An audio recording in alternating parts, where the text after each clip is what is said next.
The gavel came down like a death sentence, and Ophelia Westbrook had exactly 4 seconds to decide whether she was going to let an innocent man be destroyed by his own court.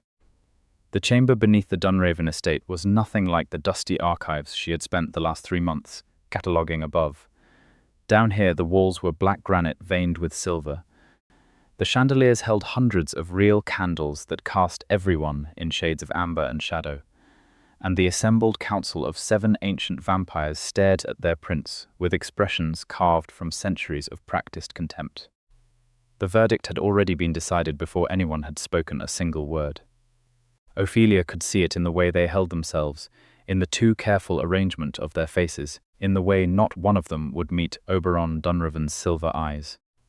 She stood at the back of the chamber in the role she had been assigned, silent human observer. The Archivist brought in 3 months ago to digitize the Dunraven collection, the woman who was supposed to be invisible. She was not supposed to have a voice here.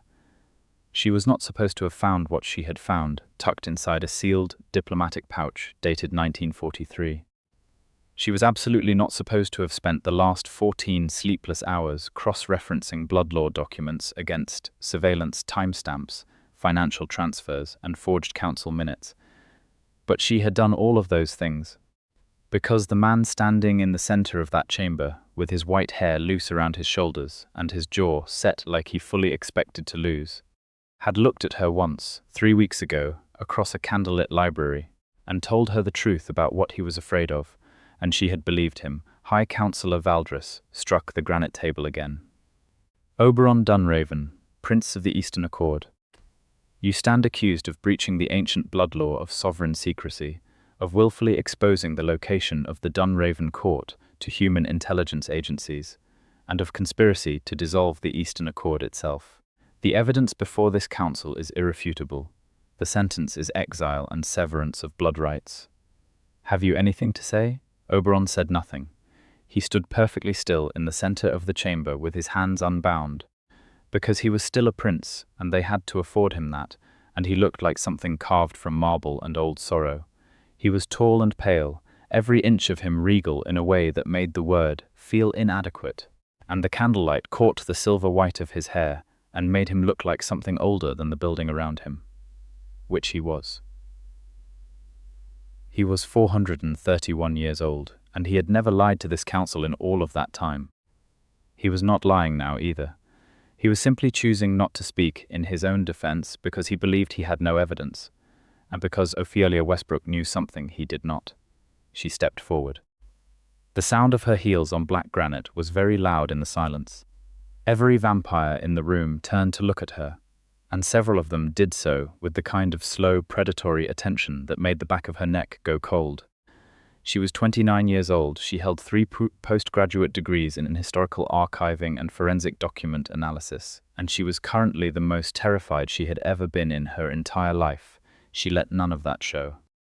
"High Councillor," she said, and her voice came out steady, which she considered one of her finer achievements. "Under the terms of my contracted access to the Dunraven collection, I have the right to present archival findings to this council before any permanent judgment is recorded. Article 17 of the Human Court Accords, ratified in 2006. I am invoking that right now." Valdres stared at her. He was impossibly old, with silver hair cut short and eyes the color of old bruises, purple-black and cold. "You have no standing here, Archivist. The article says otherwise." She held up the bound document she had printed and certified at 3 in the morning using the estate's own notary seal. "And I believe you know that, High Councillor, which is why your hands are currently very still on that table." Across the chamber, she heard Oberon exhale, just once, just a small controlled breath that no one else in the room would have noticed. She noticed because she had learned, in 3 months of working in his library while he moved silently through the stacks above her, that he breathed exactly like that when something surprised him, in a way he did not know how to categorize. She walked to the center of the room and laid her evidence on the table. It took 40 minutes to present it all. She had organized it the way she organized every archival presentation, with a clear chain of provenance, cross-referenced timestamps, and no conclusions drawn before the evidence demanded them. She showed them the forged council minutes, the ones that bore Oberon's seal but carried ink compounds that were not manufactured until 2 years after the date printed on them. She showed them the financial transfers, traced through 3 shell accounts to a human intelligence contractor who had been on Councillor Valdris's personal payroll for 11 years. She showed them the diplomatic pouch from 1943, which contained a blood law precedent that Valdris had told this council did not exist, the same precedent that would have protected Oberon from the original accusation entirely. And then, last, she laid down the surveillance footage. 47 seconds of video she had pulled from the estate's own security ARF, which showed Valdris himself entering the secure communications room on the night the court's location had allegedly been leaked. Using an access card registered to Oberon's personal account, the chamber was absolutely silent. Valdris moved first. He came to his feet with the speed of something ancient and entirely dangerous, and Ophelia had a single, crystalline moment where she understood what it meant to be the only breakable thing in a room full of creatures that had survived centuries. Oberon moved faster. He was between her and Valdris before she had finished drawing a breath, which was impossible, except that she had stopped applying the word impossible to Oberon Dunraven some weeks ago. His hand came back and found her arm, not gripping, just present, a warm, solid point of contact that said clearly, and without ambiguity, that she was behind him and she was going to stay there. "Sit down, Valdris," he said. His voice was different here than it was in the library. It was the same voice, the same deep, precise cadence that she had spent 3 months memorizing without meaning to, but the warmth was stripped out of it, and what remained was the thing underneath. 4 centuries of authority, absolute and undecorated. Valdris sat down. The council erupted into noise after that, and Ophelia let herself breathe. She had not known, when she accepted the 6-month contract to digitize and catalogue the Dunraven collection, that the collection in question was housed in a vampire court. Her academic sponsor had described it as a private historical estate with unusual archival conditions. This was, she reflected, technically accurate in the same way that describing the Titanic as a ship with unusual buoyancy conditions was technically accurate. She had arrived on a Tuesday in October, driven through a gate she had not remembered passing once she was on the other side of it, and shown to a set of rooms on the 2nd floor of a building that was either a very large townhouse or a very small palace, depending on which direction you were looking at it. The archivist who had held her position before her had left without completing the catalogue, and no one had explained why. She had met Oberon on her 3rd day, when she had been on the library ladder reaching for a sealed box on the highest shelf, and someone had put a hand on the ladder to steady it without being asked. She had looked down and found him looking up at her, white-haired and pale-skinned and impossibly composed for a man who had just materialized in a room she had not heard him enter. "You should not climb that ladder alone," he had said. "It is older than most countries." "So, I was told, are you?"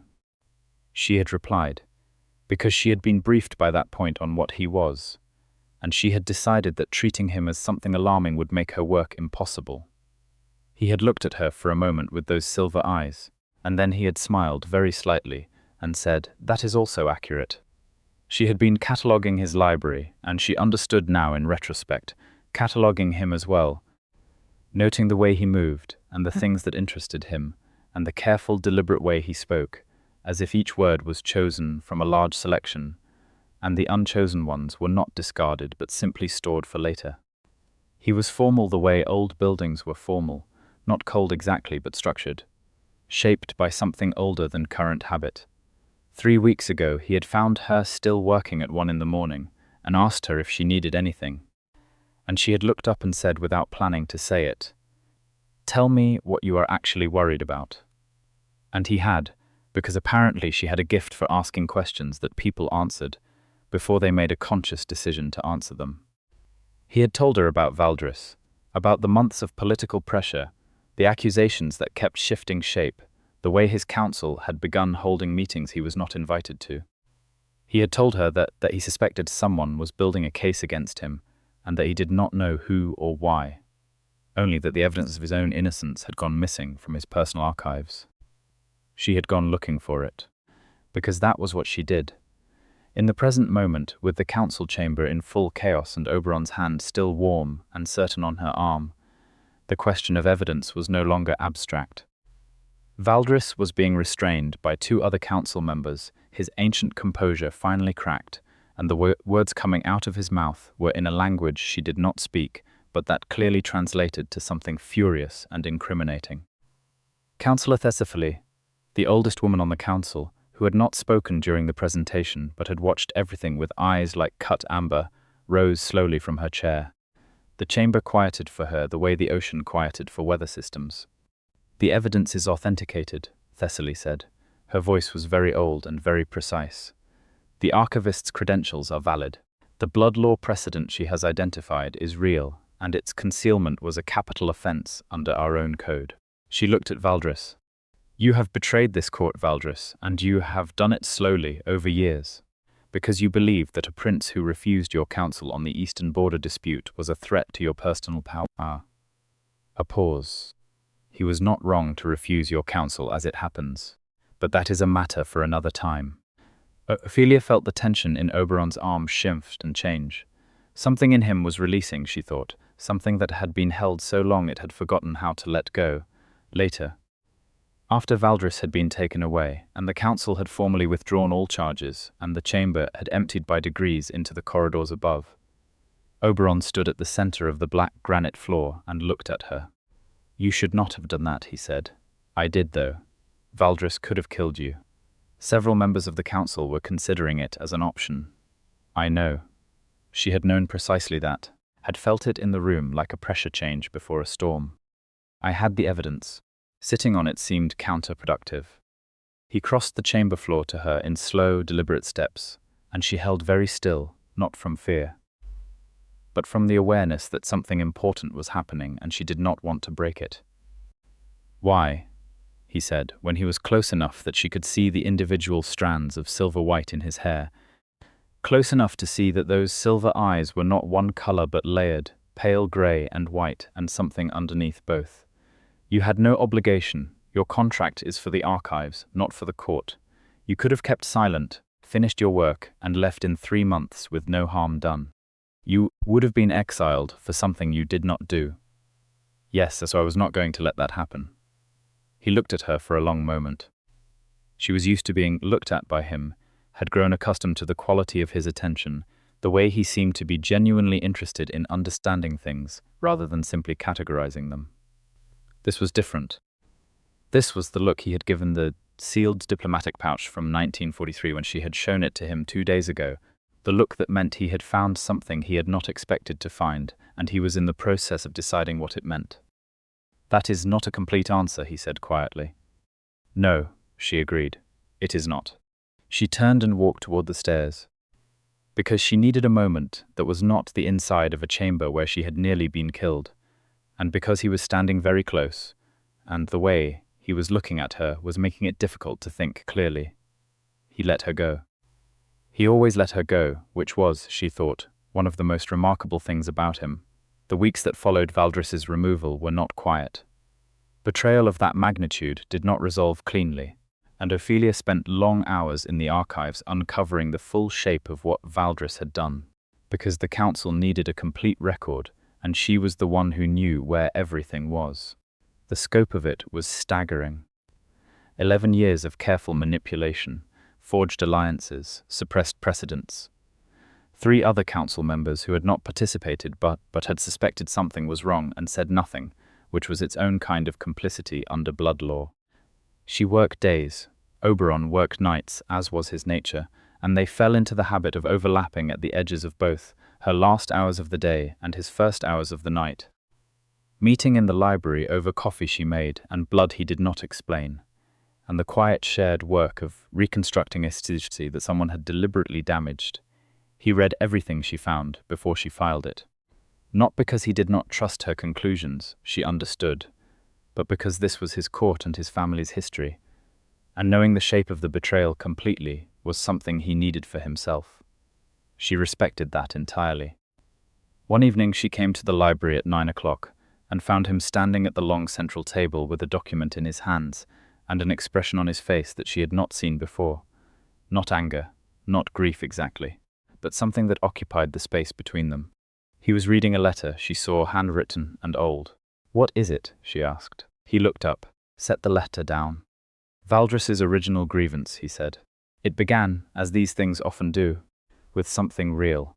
My father refused him a seat on the higher court when Valdris believed he had earned it. This was in 1791. He looked back at the letter. 11 years of active betrayal. 230 years of original wound. I did not know. Could you have, perhaps? I should have looked more carefully at why he disliked me." A pause. He was not entirely wrong that I had dismissed him. I had not thought of him as dangerous. That was a mistake. You thought of him as manageable. Yes. He set the letter down very precisely. I think I have been arrogant in certain ways that I attributed to confidence. She sat down in the chair across the table from him, because this felt like a conversation that required sitting. "You are confident. I am also occasionally wrong about which threats to take seriously." He looked at her. "I underestimated Valdris. I very nearly underestimated what he was building against me." Another pause. "I did not, however, underestimate you. From the moment you came down from that ladder and addressed me as if I were simply a person in your workspace, I suspected you were the most capable individual in this building." She felt warmth move through her chest and tried to attribute it to the coffee she was holding. "That is a high bar. You have 400 years on me. Age and capability are not the same thing. You found what I could not find in 11 years of living inside this court." He looked at her with steady silver eyes. "I owe you more than I know how to express. That is an uncomfortable position for me. I am not accustomed to debts I cannot quantify." "You do not owe me a debt," she said. "I did what was right. You would have done the same." "Yes," he said, "I would have."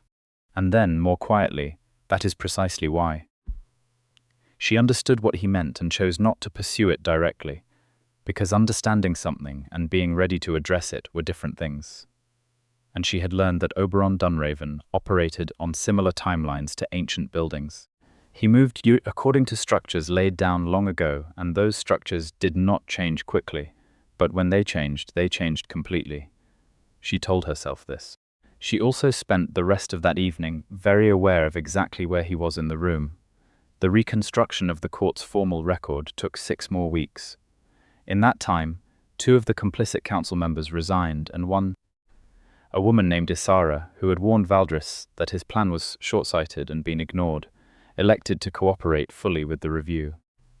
The Eastern Accord held its first formal session with a reconstituted council on a Thursday night that Ophelia attended as official court archivist, a title that had been offered to her formally in a letter written on vellum with an actual wax seal. She had sat with the letter for a long time before answering it. The position was not what she had contracted for. It was permanent, or as permanent as anything was in a court of immortals. It would mean relocating formally, revising her life as she had structured it outside these walls, and spending her foreseeable future in the company of vampires who regarded her, at best, with cautious appreciation and, at worst, with the kind of ancient disdain that 4 centuries of blood law superiority produced.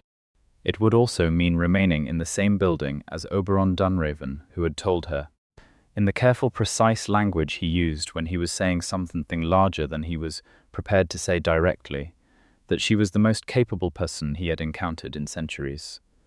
She wrote back yes, because the alternative was leaving, and leaving was not something she was currently willing to do. The night she delivered her acceptance letter, she found him in the upper library where he often stood at the tall windows that looked out over the city. The lights of it spread below like something breathing.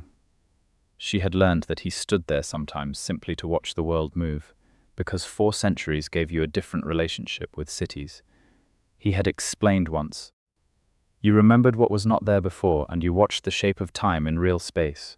She put the letter on the table beside him without speaking. He looked at it, looked at her. Something in his face changed very slightly, a softening at the edges that she suspected not many people had ever been close enough to notice. "You are certain," he said. "I am methodical," she said. "When I am certain, you will not need to ask. Then I will not ask again." He looked back at the window, after a moment, without looking away from the city. "I am glad you are staying." "I know," she said, and the warmth in his voice when he had said it lived in her chest for 3 days. The threat that Valdris had represented did not disappear simply because Valdris was gone. He had been the architect, but the 11 years of his work had planted seeds in other places, and 2 of those seeds germinated in the form of a faction calling itself the Old Court, a coalition of vampires from 3 different Accords who believed that the Eastern Accord's willingness to operate alongside human archivists and human intelligence was a corruption of blood law and an existential weakness. They made their first move on a Wednesday in February, and they did it not against Oberon directly, but against Ophelia.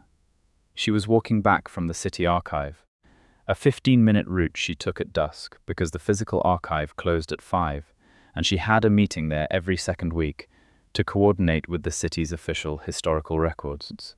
She had taken the same route for months. She knew it was a risk, she had discussed it with Oberon, and they had agreed on a protocol. She carried a communications device keyed to the estate's security system. She checked in at the archive door and at the estate gate, and the route itself was monitored. What she did not know, because no one had known to tell her, was that the Old Court's primary operative in the city had been monitoring her movements for 3 weeks.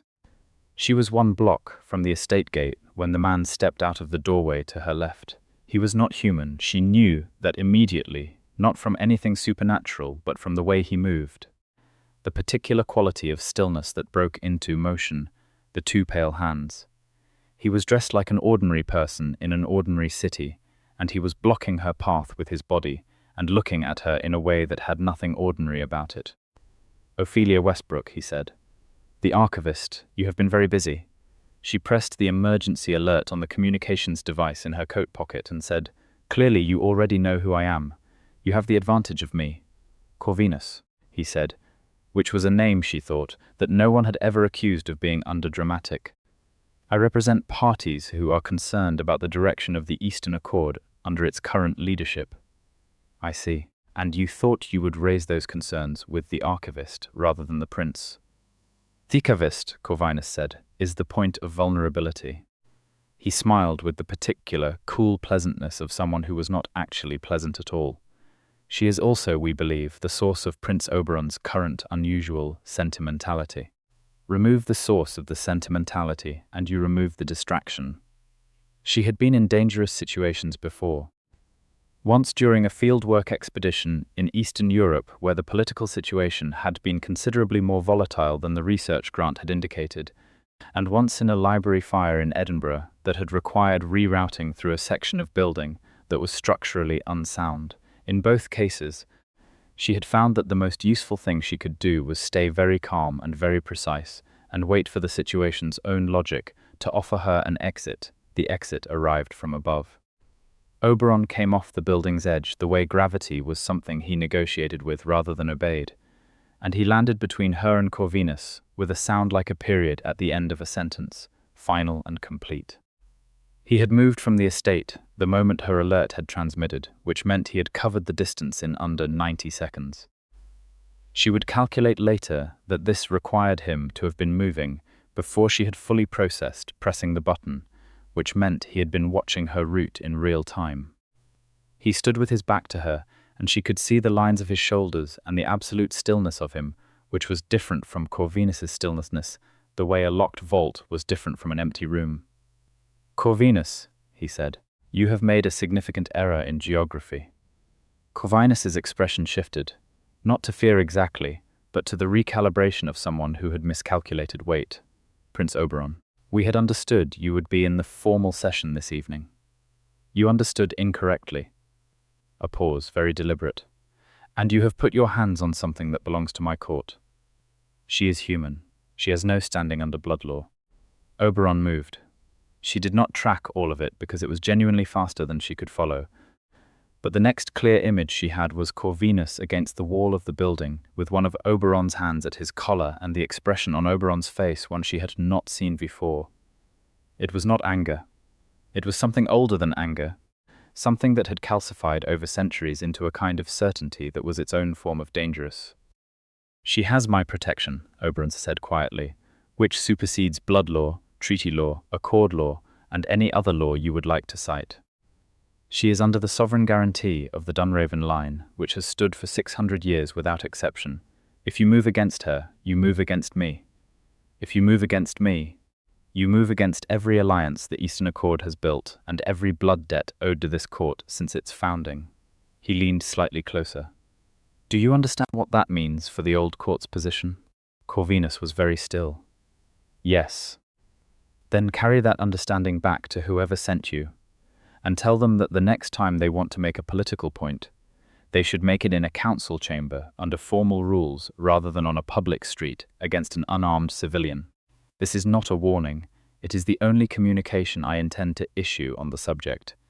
He released Corvinus, who walked away at a speed that was technically still walking, and Oberon turned.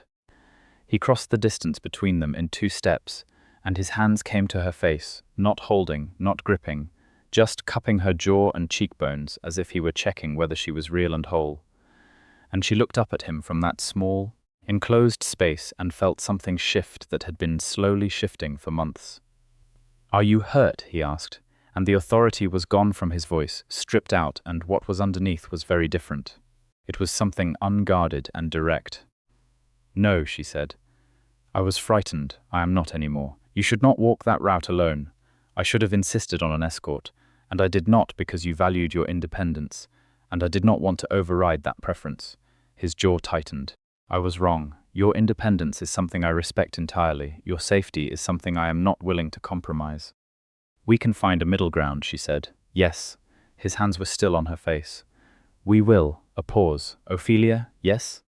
He looked at her for a long moment, with those layered silver eyes, and she could see him selecting words from his vast interior archive, considering and discarding, and she waited because she had learned to wait for him, and because the waiting was never wasted. When Valdris had you in that chamber, he said, and the council was considering whether to override your Article 17 claim by force, I counted how many of them I could reach before any one of them reached you.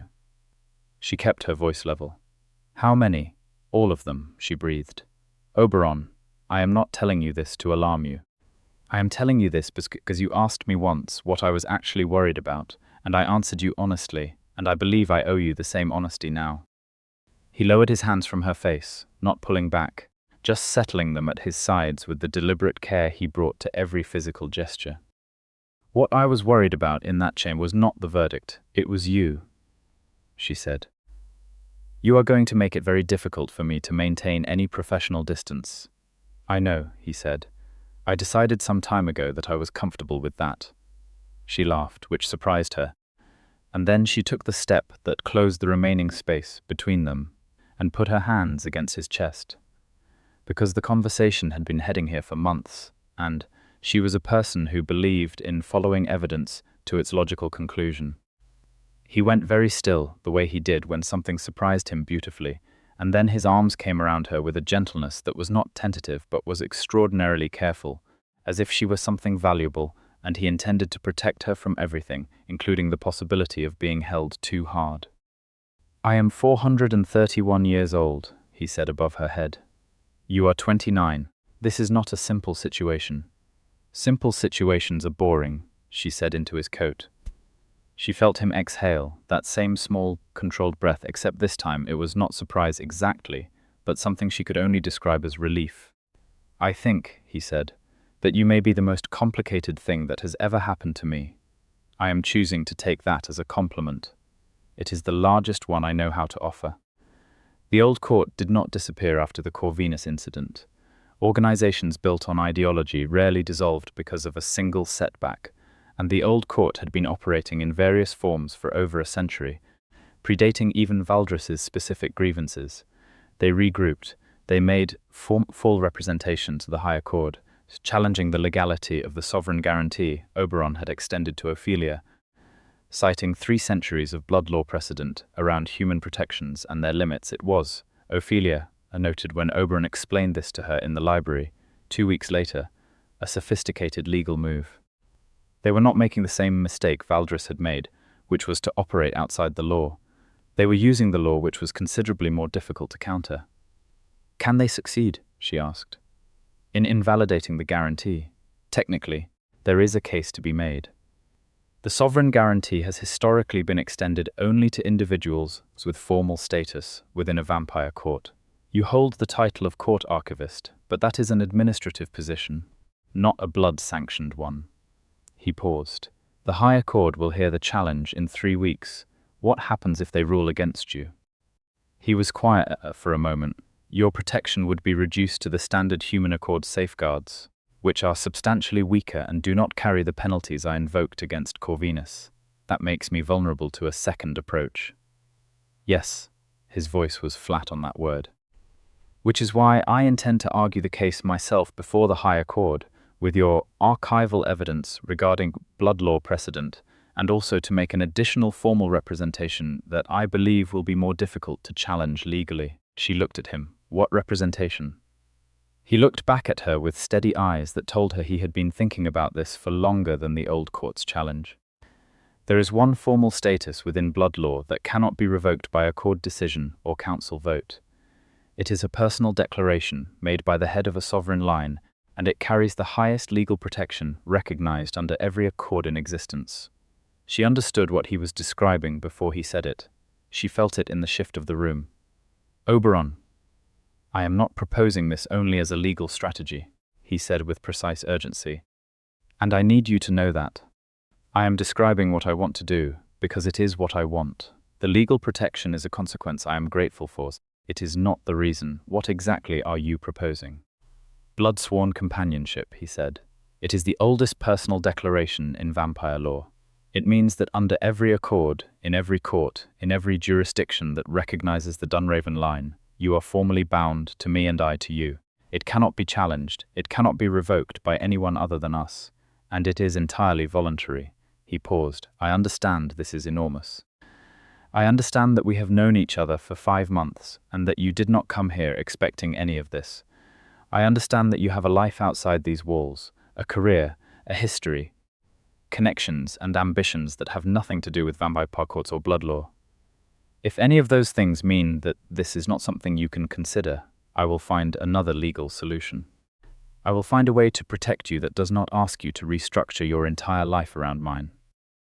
She sat with that for a long moment. The library was very quiet around them, full of documents she had spent months touching and reading and organizing, histories of lives and courts and centuries of choices made by people who no longer existed in any form she could reach. She was good at history. She was very good at understanding what things meant in context. What does it mean practically? She asked. If I say yes, what is my life? It changes less than you might expect in daily terms, he said. You remain yourself, with your work and your connections. The court would be your formal home. Your professional access would expand rather than contract. You would have status here that no old court challenge could remove. He looked at her directly. And you would be with me, which I hope at this point is not entirely unwelcome. You hope, she said. I am trying to be precise and not presumptuous. You held my face in a street 2 weeks ago and told me you had counted how fast you could reach every member of an ancient vampire council. The corner of his mouth moved. That is accurate, Oberon. She stood up from the chair. Ask me directly, not as a legal proposal. Ask me what you actually want to ask. He stood too, and the room felt smaller and more significant. Will you stay? He said quietly. Not as archivist, not as protected human, as mine. As the person I intend to spend whatever time you have, and whatever time after that means for someone in my position, treating as the most important thing in my world. She crossed the space between them for the second time in 2 weeks, except this time the space was metaphorical as much as physical, and she put her hand against his jaw the way he had held her face in the street and looked up at him. Yes, she said. Obviously, yes.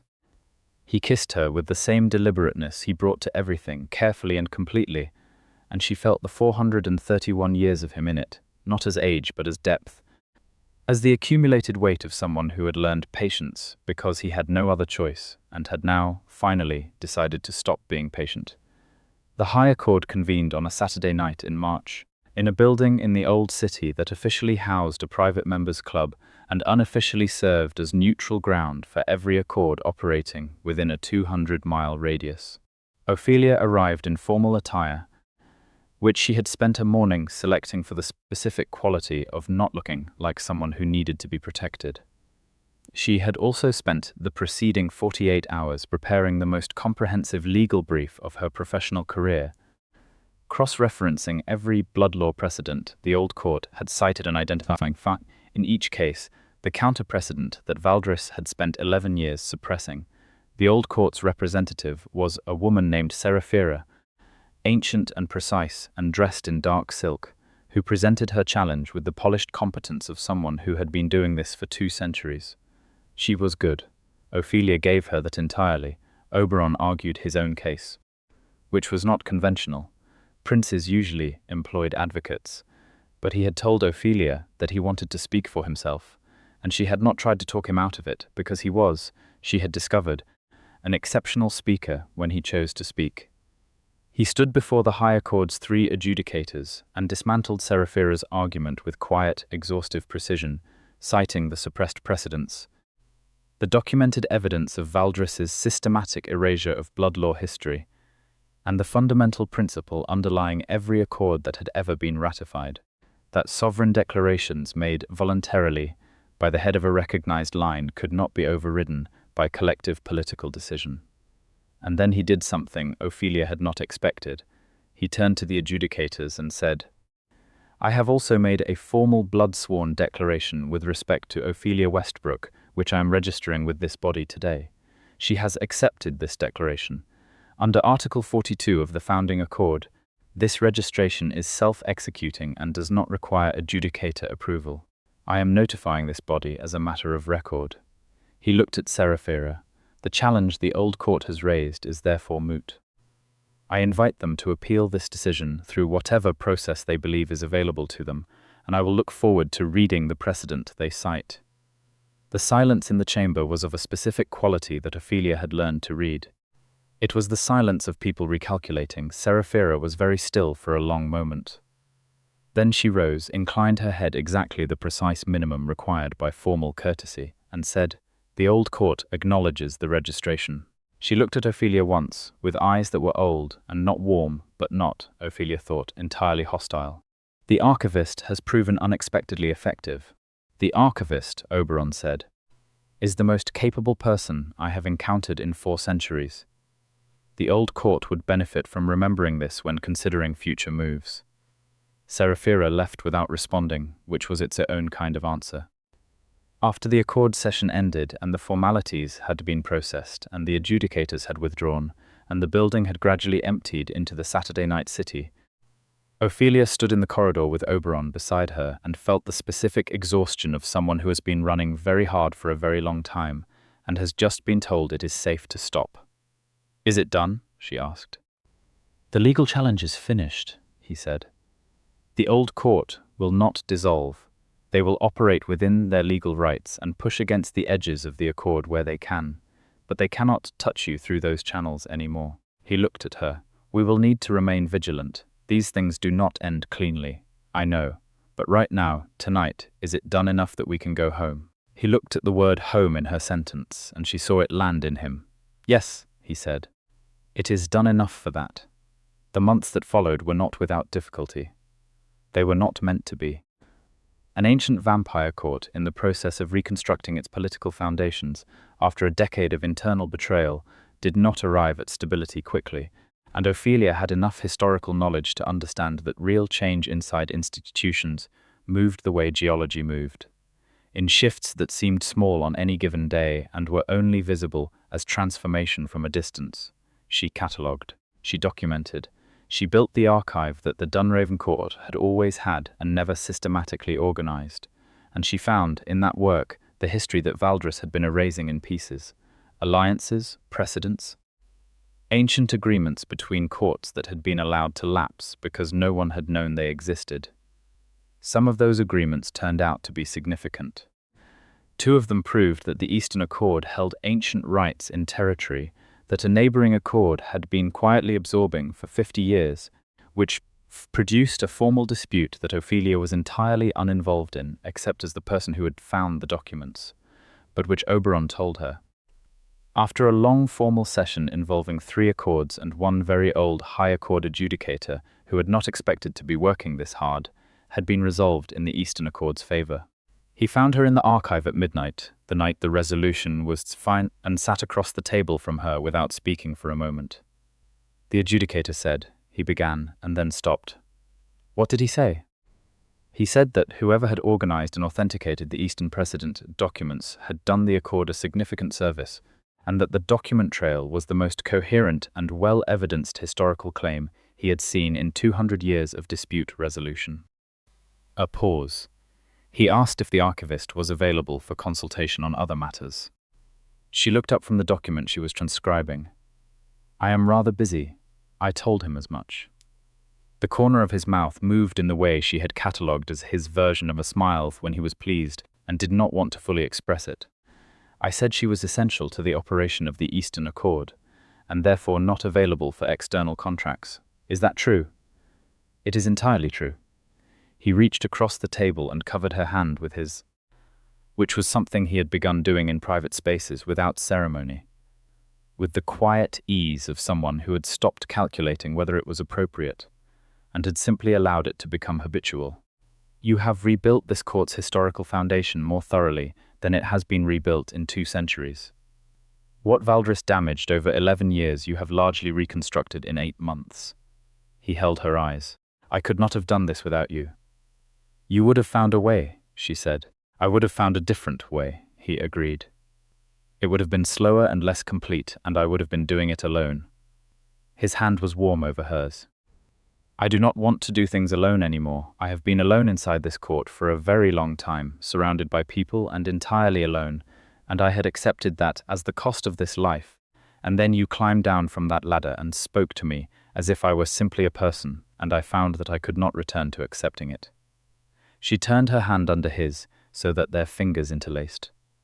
You are simply a person. I am a 400-year-old vampire, Prince, yes, who is also simply a person. She looked at him. It is not actually a contradiction. He looked at their joined hands, and then at her face, and the expression he wore was one she had been watching develop for months. Something that had started as careful attention and moved through appreciation and urgency and a kind of deliberate restraint, and had now settled into something that had no calculation in it at all. Something that was just present and clear and completely itself. I love you, he said. Not dramatically. Not with the formal weight he sometimes brought to large statements. Simply as a fact he was reporting from observation. She felt it hit her, not as surprise but as recognition, the experience of hearing something said aloud that you have known for a long time in a quieter register. I know, she said. I love you too. He brought her hand to his mouth and pressed his lips to her knuckles, which was an old gesture, centuries older than her, and which she found she did not mind at all. I want to ask you something, he said. You are allowed to ask me things. I want to ask about the future, your future. Specifically the fact that you are human and I am not, and that the shape of our time together is therefore asymmetrical in ways that we have not yet formally addressed. He held her eyes steadily. You are 29. In human terms, you have a long life ahead of you. In vampire terms, a human lifespan is. He paused brief. She had thought about this. She would have been a poor archivist if she had not thought about all the implications of a decision she had made. I know. There are options within blood law, he said carefully. I want you to know they exist. I am not raising them as pressure or suggestion. I am raising them because you deserve to know what choices are available to you and to make any decision from a position of complete information. Tell me, she said. The turn is possible, he said.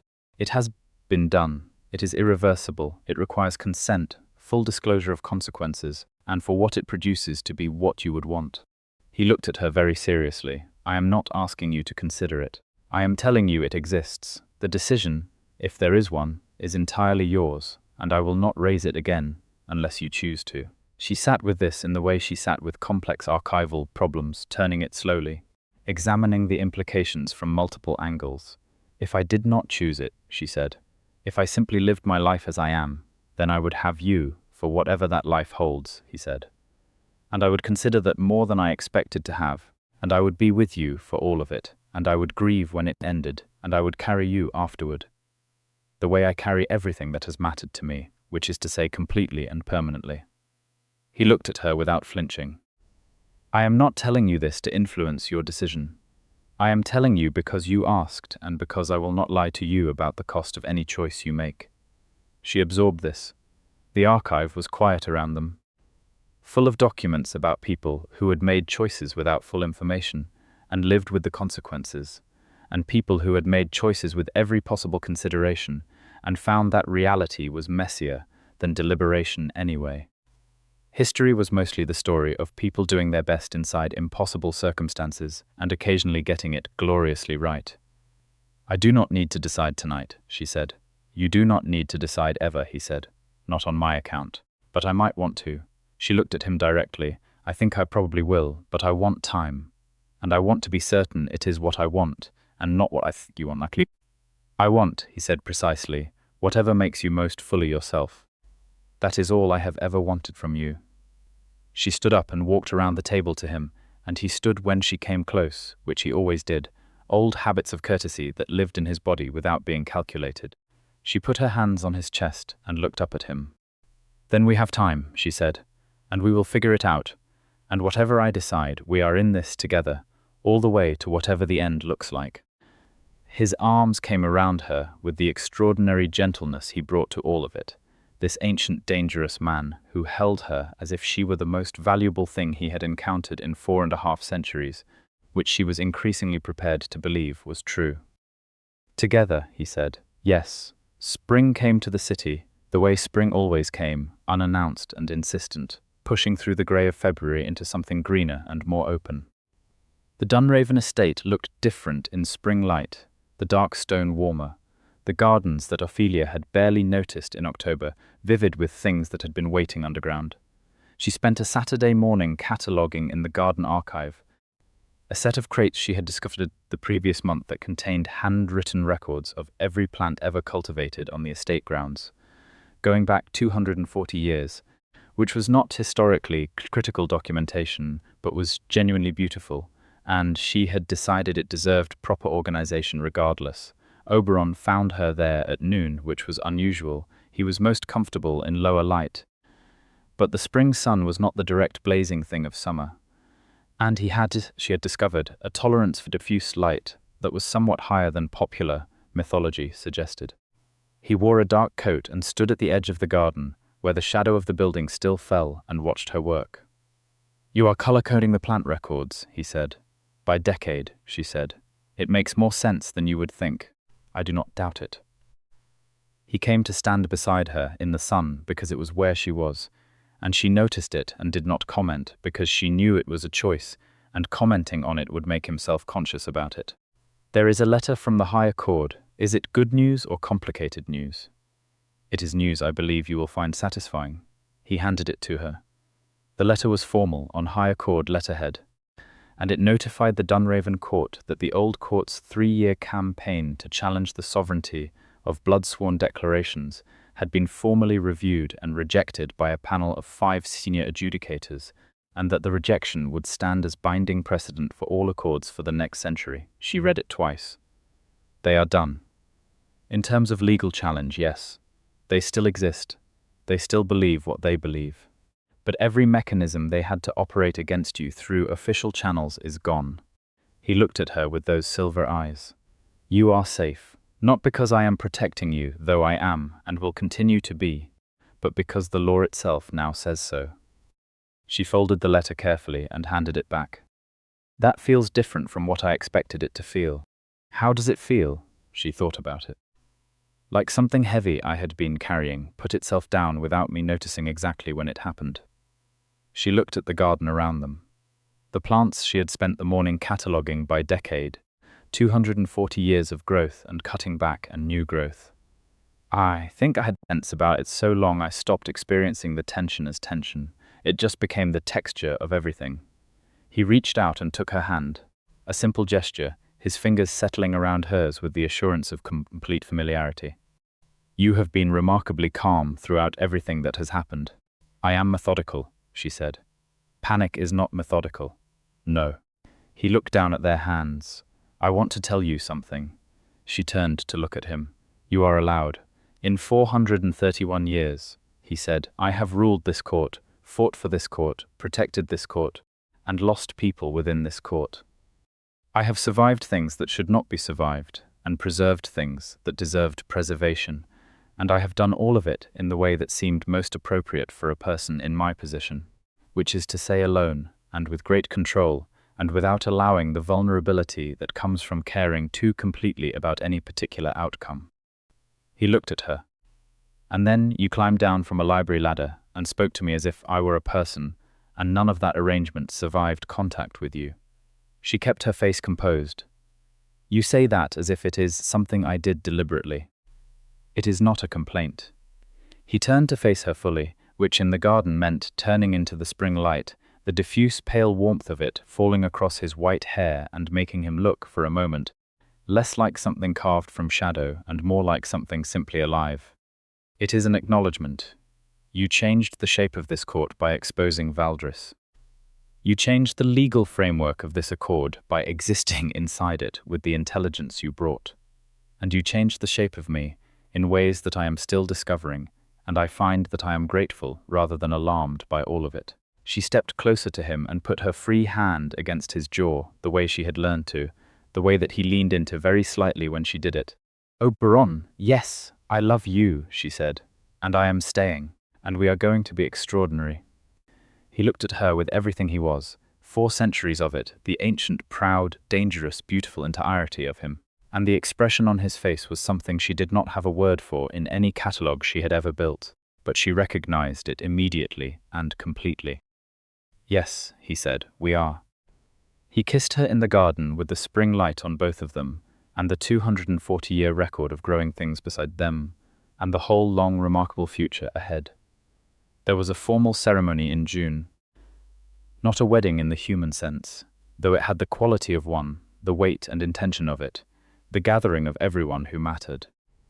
The blood-sworn declaration was reenacted publicly before the full Dunraven court, and a representative from the High Accord, as was tradition for declarations made under active legal challenge, to formally close the record and mark the beginning of whatever came next.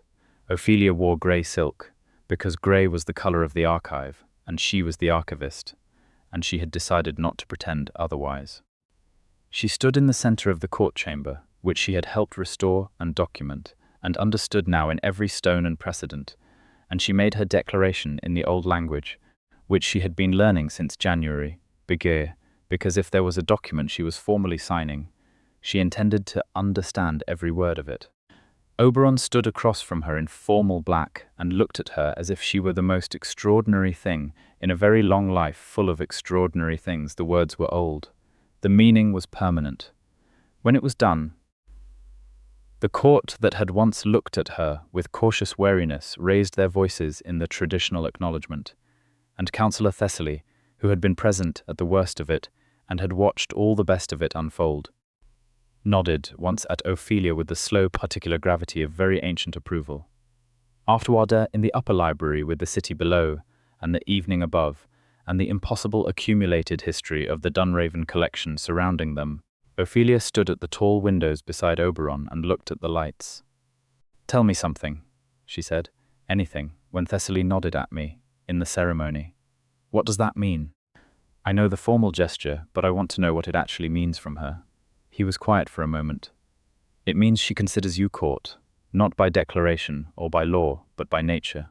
It is the oldest distinction she makes, and she makes it rarely." He paused. "She told me, before the ceremony, that you reminded her of someone."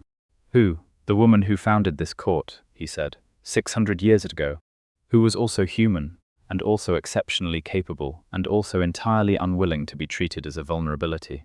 He looked at the city below. "I did not know that story well. It was in the archive." Ophelia smiled. "Of course it was. Of course it was," he agreed. And the warmth in his voice was the largest thing in the room. She leaned against him, his arm coming around her shoulders, with the ease of someone who had stopped calculating how to hold something and had simply learned its shape, and they stood together at the window while the city moved below them. All those ordinary human lights, beautiful and brief and entirely themselves. She had come here to document the past. She was going to stay to build the future. The archive would need her, the court would need her. He would need her, this ancient, proud man, who had learned, at 431 years old, to stop being alone, and she would need all of it too, the history and the present and the long remarkable immortal forever ahead of them, every day of which she intended to catalogue completely. Outside, the city breathed its ordinary lights into the dark, and inside the Dunraven estate, surrounded by 600 years of documented history and the beginning of 600 more, Ophelia Westbrook and Oberon Dunraven stood at the window together and watched the world move, which was, she thought, exactly the right way to begin.